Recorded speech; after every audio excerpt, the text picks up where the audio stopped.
মন্ত্রী মহোদয়ের কাছে প্রশ্ন, উনি কি দেখতে পাচ্ছেন না যে গাড়ির দীর্ঘ সারি এবং গ্র্যাজুয়ালি যে পাম্পগুলো বন্ধ হয়ে যাচ্ছে, সেবা কার্যক্রম বিঘ্নিত হচ্ছে, স্কুল বন্ধ হয়ে যাচ্ছে, সেই জায়গাতে উনি কবে নাগাদ এই সমস্যাগুলোর যথাযথভাবে উনি সমাধান দিবে এবং উনি প্রবলেমটি অ্যাকনোলেজ করবেন কিনা?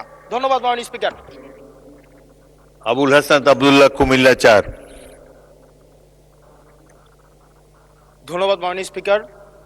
মাননীয় স্পিকার, গত সংসদে গত 2 দিন আগে বিদ্যুৎ জ্বালানি ও খনিজ সম্পদ মন্ত্রী বলেছিলেন যে কোনো জ্বালানি সংকট নেই এবং সবাই যারা তেল সংগ্রহ করতে যাচ্ছে তারা যথাযথভাবে তাদের তারা সেবা স্থান থেকে পাচ্ছে।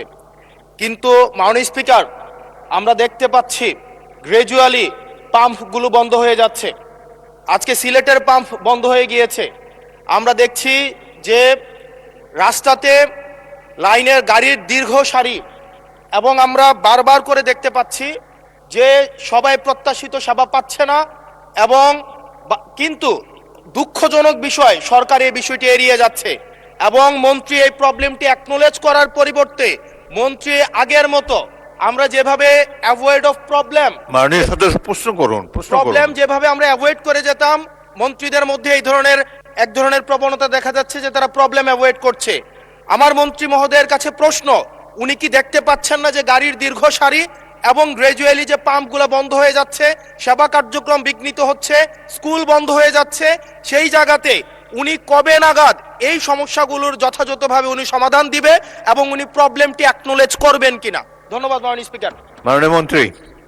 স্পিকার, আমরা প্রতিটি পাম্পে যে পরিমাণ তেল প্রতিদিন দেওয়ার কথা সেই পরিমাণ তেল আমাদের পাম্পগুলোতে সাপ্লাই করা হচ্ছে, কিন্তু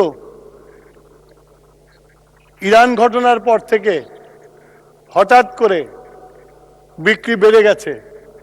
বিক্রি বাড়া যাওয়ার ফলে যে পেট্রোল পাম্পে যে পরিমাণে তেল দিতাম 1 দিন 1.5 দিন লাগতো বিক্রি করতে, এখন 2 ঘন্টায় শেষ হয়ে যায়।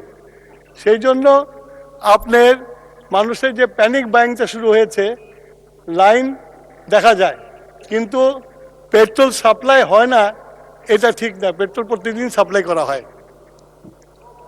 ধন্যবাদ মাননীয় স্পিকার।